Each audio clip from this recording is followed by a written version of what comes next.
Hello बच्चों, welcome to my YouTube channel सबकी पाठशाला। और आज हम class 9 economics lesson 2 people as resource का सेकंड लेक्चर करने वाले हैं। और इस पूरे लेक्चर में मैं कोशिश करूँगी कि आपका पूरा चैप्टर कंप्लीट हो जाए। और वीडियो को लाइक कीजिए, शेयर कीजिए और सब्सक्राइब कीजिए। चलिए कंटिन्यू करते हैं।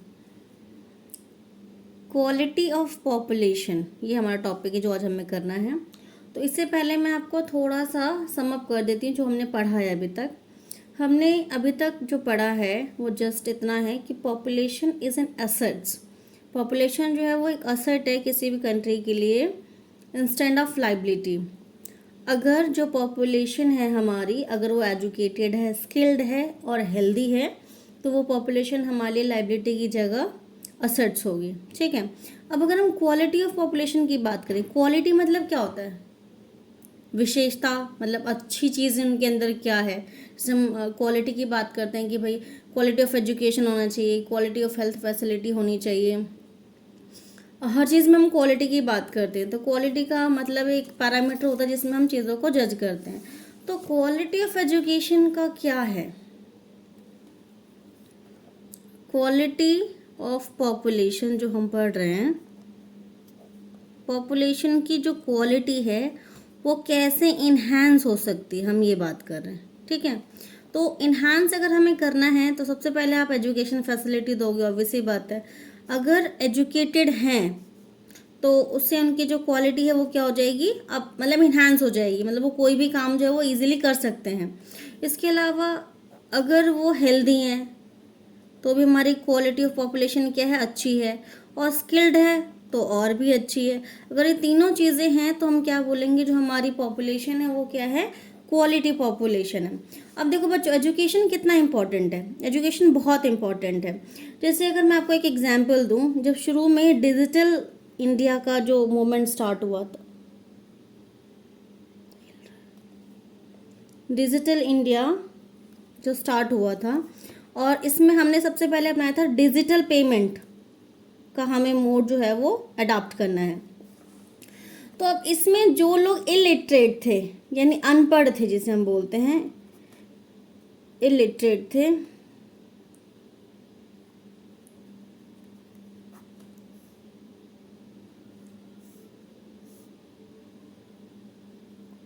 उन लोगों को पेटीएम, गूगल पे, फोन पे ये सब चलाने में कितनी प्रॉब्लम हुई थी। अगर जो एजुकेटेड लोग थे उन्होंने इन चीज़ों को ईजिली अडेप्ट कर लिया, सीख लिया चलाना, तो इससे क्या है, किसी भी चीज़ को सीखना समझना जो है, जो एजुकेटेड लोग होते हैं उनके लिए ईजी हो जाता है। ठीक है। और हेल्थ तो हम जानते ही हैं कि हेल्थ कितना इम्पॉर्टेंट है। अगर हमारा माइंड, अगर हमारा बॉडी फिट रहेगा तो हमारा माइंड ऑब्वियसली बात है फिट रहेगा, और हम किसी भी चीज़ को ईजिली लर्न कर सकते हैं और अपना काम जो है वो ठीक से कर सकते हैं। अगर हम बात करें स्किल्ड की, स्किल का मतलब क्या होता है, किसी भी काम को करने आने का एक जो हुनर होता है वो स्किल होता है। अगर स्किल है लोगों के अंदर तो वो कोई भी काम जो है वो अपनी फुल एफिशिएंसी के साथ कर सकते हैं। इससे उनकी जो प्रोडक्टिविटी है, जो प्रोडक्शन है, प्रोडक्टिविटी है, वो दोनों का दोनों ही इंक्रीज हो जाएगा। ठीक है।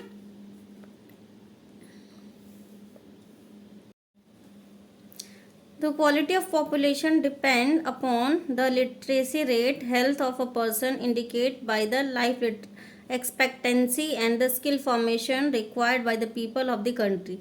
The quality of the population ultimately decide the growth rate of the country. Illiterate and unhealthy population are liability for the economy, literate and healthy population are an assets. ठीक है। तो हम यहाँ पे दो चीज़ें और अपने नोट्स में लिख लेंगे कि ये तो मैंने आपको बता दिया कि क्वालिटी ऑफ पॉपुलेशन जो है वो किस पर डिपेंड करती है, आपका एजुकेशन हो गया, हेल्थ हो गया, स्किल हो गया। ठीक है। और ये मैंने एक एग्जांपल दिए है, जो इलिटरेट पीपल होते हैं उनके लिए कोई भी चीज़ थोड़ा सा समझना मुश्किल हो जाता है। ठीक है। और जो अनहेल्दी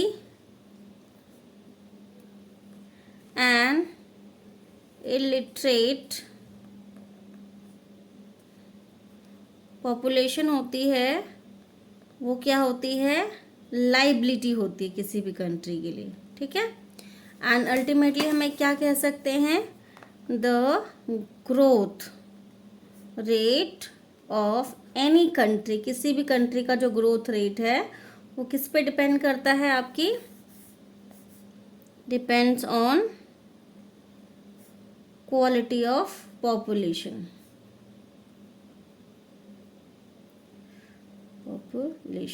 ठीक है। अगर आप देखिए एजुकेटेड, अगर एजुकेशन लेवल अच्छा है, एजुकेटेड है, लोग हेल्दी हैं, ठीक है, स्किल्ड है, तो ये क्या बन गए आपके ह्यूमन कैपिटल। ठीक है, ह्यूमन कैपिटल क्या करेगा, प्रोडक्शन एक्टिविटी, ठीक है, प्रोडक्शन का काम करेगा, यानी कुछ भी आपका प्रोडक्शन एक्टिविटी में, चाहे वो प्राइमरी सेक्टर में काम कर रहा हो, चाहे वो आपका सेकेंडरी सेक्टर में काम कर रहा हो, जो ये सब मैं आपको पहले बता चुकी हूँ, सेकेंडरी सेक्टर में काम कर रहा हो, चाहे वो आपका सर्विस सेक्टर में काम कर रहा हो, ठीक है, वो इन तीनों ही सेक्टर में क्या बनाएगा, गुड्स एंड सर्विसेज को जनरेट करेगा। ठीक है, गुड्स एंड सर्विसेज, गुड्स मतलब जो भी चीज़ें फैक्ट्री में बनती हैं उन्हें गुड्स बोलते हैं, सर्विसेज तो हमको पता ही क्या होता है, जो भी सर्विस हमें मार्केट में अवेलेबल होती हैं। और ये सब क्या होगा, इनका एक प्राइस होता है, ऑब्वियस सी बात है, यानी ये सेल आउट होंगी, तो ये क्या ऑटोमेटिकली जनरेट करेंगी, नेशनल इनकम, यानी कि हमारा जो जीडीपी है वो बढ़ेगा। ठीक है, ये हो गया आपका ये टॉपिक। अब एजुकेशन, सकल एजुकेशन का इंपॉर्टेंस हम समझते हैं। Education, schools education in the initial year of his life bore him the fruits in the later year in term of good job and salary.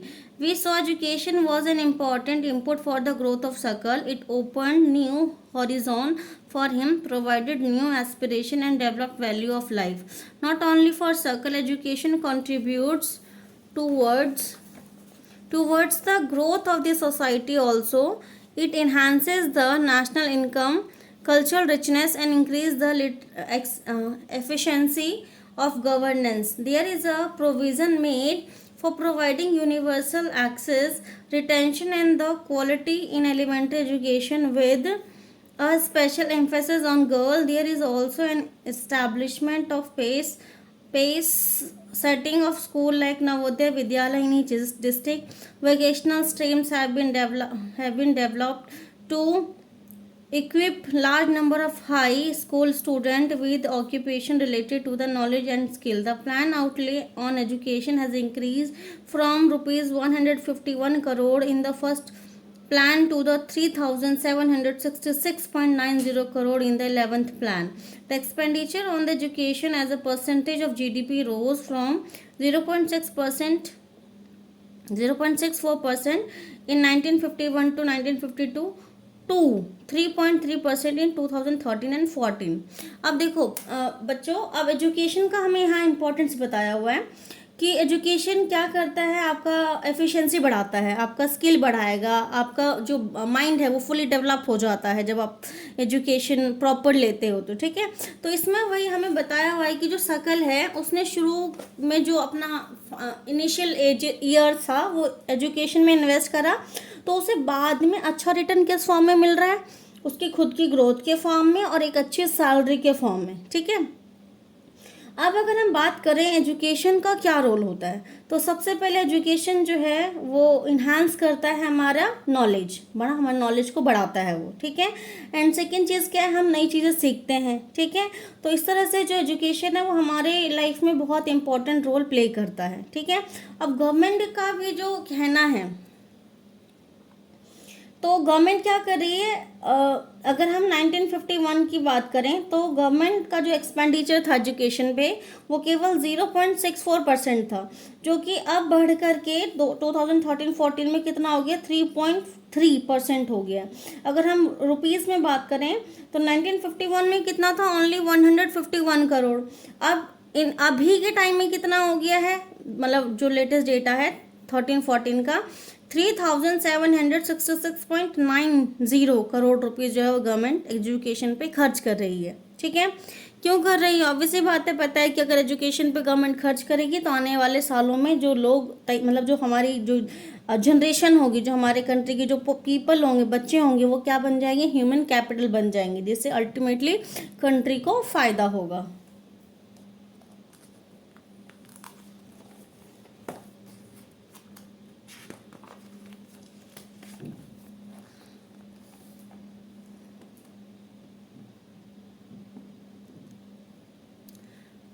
The literacy rate भी आपको पता होना चाहिए। अब 18% था, अब कितना हो गया, 74% हो गया, लास्ट डेटा जो कलेक्ट हुआ है 10 और 11 में। तो ये 74% आप लिख लेना अपने नोट्स में। लिटरेसी रेट 74% है, ये पूछा जा सकता है पेपर में। Literacy is not only a right, it is also needed if the citizen are to perform their duties and enjoy their right properly. However, a vast difference is noticed across different sections of population. Literacy among male is nearly 16.6% higher than the female. It is about 16.1% higher in the urban area as compared to the rural area. अब ये देखो, ये chart के through हम समझ सकते हैं। यहाँ पर नहीं तो दूसरा है, सॉरी। तो अब यहाँ पर देखो, हमें लिटरेसी रेट जो है ओवरऑल वो कितना है, 74% है। ठीक है, जो मेल का लिटरेसी रेट है वो 16.6% ज़्यादा है as compare to the female. इसके अलावा अगर हम बात करें, अर्बन जो पॉपुलेशन है वो ज़्यादा लिटरेट होते हैं, यानी कि वहाँ पर लिटरेसी जो रेट है वो हाई है, और जो रूरल एरियाज होते हैं वहाँ पर लिटरेसी रेट क्या है, कम है। ठीक है, इसके अलावा अगर हम बात करें, जो लिटरेसी रेट है केरला का वो 94% है, और बिहार जैसे स्टेट जो बैकवर्ड स्टेट्स हैं वहाँ पर जो लिटरेसी रेट है वो आज भी 62%, 75% से आज भी वहाँ पर कम है, जिसमें इम्प्रूवमेंट की बहुत ज़रूरत है। ठीक है, अब अगर हम बात करें, अनफॉर्चुनेटली ये जो लिटरेसी रेट है ये तो बढ़ रहा है, लेकिन आज भी जो स्कूल ड्रॉप आउट है उसका जो रेट है वो बहुत हाई है। इसका मतलब बच्चे स्कूल में एडमिशन तो ले लेते हैं, लेकिन वो अपनी पढ़ाई जो है वो पूरी कंटिन्यू नहीं कर पाते हैं। कुछ 8th पास करके छोड़ देते हैं, कुछ 6th में छोड़ देते हैं। मतलब इस तरीके से क्या है, अकॉर्डिंग टू द सिचुएशन वो अपनी पढ़ाई को कंटिन्यू नहीं कर पाते हैं, जिसकी वजह से जो स्कूल ड्रॉप आउट रेट है वो आज भी बहुत ज़्यादा है। ठीक है, अब अगर हम बात करें सर्व शिक्षा अभियान, ये इंपॉर्टेंट है आपका। Sarva Shiksha Abhiyan is a significant step toward providing elementary education to all children in the age group of 6 to 14 year by 2010। तो सर्व शिक्षा अभियान क्या है, देखो इसका ऐसे पूछते पेपर में, SSA का क्या है, तो हमें पता होना चाहिए। SSA क्या है, एक सर्व शिक्षा अभियान है आपका,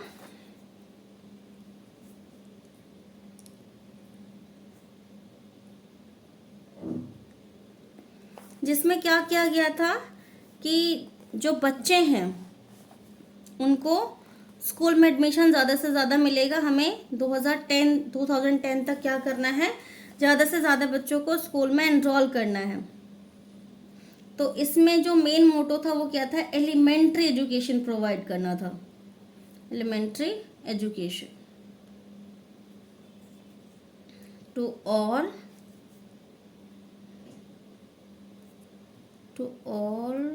group to age group of 6 to 14 years। ठीक है, तो एलिमेंट्री मतलब बेसिक एजुकेशन मिलना चाहिए जो 6 से 14 साल के बच्चे हैं उनको। ठीक है,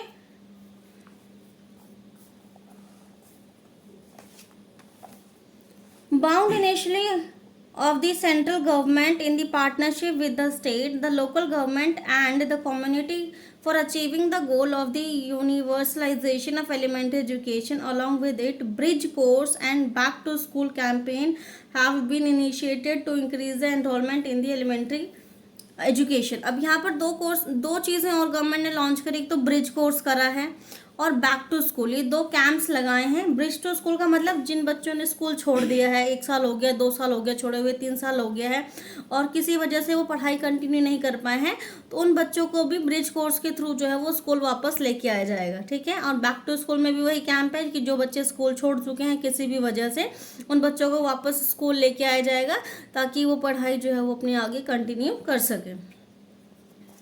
एंड 4th जो स्कीम है गवर्नमेंट का वो है mid day meal scheme. has been implemented to encourage attendance and retention of the children and improve their nutrition status. These policy could add to the literate population of the India. अब देखो ये जो mid day मील है, ये जो government ने start करा था, सबसे पहले मिड डे मील जो स्टार्ट हुआ था बच्चों, वो तमिलनाडु स्टेट में स्टार्ट हुआ था. ठीक है, तो वहाँ पर गवर्नमेंट ने ऐसे ही एक मतलब पायलट प्रोजेक्ट स्टार्ट करा था चेक करने के लिए कि इसका क्या कोई मतलब बेनिफिट हो रहा है या नहीं हो रहा है. तो वहाँ पर ये देखा गया कि जब मिड डे मील स्टार्ट किया गया तो बच्चे जो है वो ज़्यादा से ज़्यादा एनरोल होने लगे स्कूल के अंदर, मतलब ज़्यादा से ज़्यादा बच्चे जो है वो स्कूल आने लगे. इसके अलावा जो न्यूट्रिशन का जो डेफिशिएंसी थी लेवल, वो भी इम्प्रूव होने लगा. तो उसके बाद सुप्रीम कोर्ट ने ये ऑर्डर दिया कि ये जो मिड डे मील स्कीम है इसको ऑल ओवर इंडिया जो है वो अप्लाई किया जाए, लागू किया जाए, जिससे कि सभी बच्चों को इसका फ़ायदा मिल सके. ठीक है, तो अब इससे फ़ायदा क्या हुआ कि जो बच्चे पहले किसी भी वजह से स्कूल भूखे आते थे and they were not able to concentrate on their studies basically, तो अब क्या है उनको स्कूल में खाना मिलने लगा. तो अब उनको जब स्कूल में खाना मिलने लगा तो ऑब्वियसली बात है फिर का जो उनका कंसंट्रेशन लेवल था वो बढ़ने लगा. ठीक है, अब बच्चे जिनके मम्मी पापा मान लो मजदूरी करते हैं या खेतों में काम करते हैं, वो किसी भी वजह से या बहुत गरीब हैं, कई ऐसे भी लोग हैं जो तीनों टाइम का जिनको खाना नहीं मिल पाता है, तो वो अपने बच्चों को मतलब खाना नहीं दे पाते थे. ठीक है, तो अब ऐसे बच्चा जब स्कूल जाएगा तो ऑब्वियसली बात है उसको क्या मन लगेगा पढ़ाई करने में. ठीक है, तो मुश्किल था बहुत ज़्यादा. तो इसीलिए अब बच्चों को जब खाना स्कूल में मिलने लगा तो अब ज़्यादा से ज़्यादा बच्चे जो हैं वो स्कूल आने लगे. ठीक है, इसके अलावा अगर गांव में जो स्कूल होते हैं ना, वहाँ पर पहले क्या होता था कि बच्चों को लंच के टाइम में घर भेजा जाता था. तो जो बच्चे घर चले गए वापस, वो स्कूल ही नहीं आते थे. कई बच्चे खेतों में काम करने चले जाते थे अपने मम्मी पापा के साथ, कई वो ऐसे ही इधर उधर हो जाते थे, मतलब वो स्कूल नहीं आ पाते थे. तो उससे क्या उनकी जो पढ़ाई है वो प्रॉपर नहीं हो पा रही थी. तो इन चीज़ों को देखते हुए मिड डे मील जो है वो स्कीम लॉन्च किया गया और इसका बहुत पॉजिटिव इम्पैक्ट जो है वो देखा गया है इंडिया में. 11th The 11th plan endured to increase the enrollment in higher education of the 18 to 23 years age group to 15% by 2011 and 12 to 21% by 12th plan. The strategy focused on increasing access, quality, adoption of state-specific curriculum modification, organization, and networking on the use of information technology. The plan also focuses on the distant education, convergence of formal and non-formal, distant and IT education institution. Over the past 50 years, there has been a significant growth in the number of university and the institution of the higher learning in specialized areas. Let us read the table to see the increase in the number of college, university enrollment of student and recruitment of teachers since 1951 to 2011-12. अब देखो बच्चों, ये एक table के through हमें समझाया हुआ है कि किस तरीके से एजुकेशन की फील्ड में हमारे इंडिया में काम हुआ है. तो 1950 में अगर हम नंबर ऑफ कॉलेजेस की बात करें तो ओनली 750 है, यूनिवर्सिटी 30 है, स्टूडेंट्स इतने एनरोल थे, टीचर्स इतने थे. अब धीरे धीरे जैसे जैसे गवर्नमेंट एजुकेशन को सीरियसली ले रही है वैसे वैसे देख सकते हो आप कि जो नंबर ऑफ कॉलेजेस है वो बढ़ रहे हैं, नंबर ऑफ यूनिवर्सिटी भी बढ़ रही है, नंबर ऑफ स्टूडेंट का एनरोलमेंट है वो भी इंक्रीज हो रहा है, और जो टीचर्स हैं उनका भी जो नंबर है वो इंक्रीज हो रहा है. ठीक है, इसका मतलब गवर्नमेंट केवल स्कूल बेस्ड एजुकेशन पे ही फोकस नहीं है. जो गवर्नमेंट का जो मेन इंटेंशन है वो ये है कि हमारी जो पॉपुलेशन है वो हाईली स्किल्ड होनी चाहिए. ठीक है, तो उसके लिए सबसे पहला जो फोकस है गवर्नमेंट का वो एजुकेशन सेक्टर पे है, जिसमें स्कूल का एजुकेशन कॉलेज लेवल पर और बच्चों को वोकेशनल ट्रेनिंग्स भी दी जा रही हैं ताकि बच्चे जो है वो कोई ना कोई स्किल सीखें और अपने स्किल को ही अपने कमाने का जरिया बनाएं, हुनर को अपना पहचान बनाएं.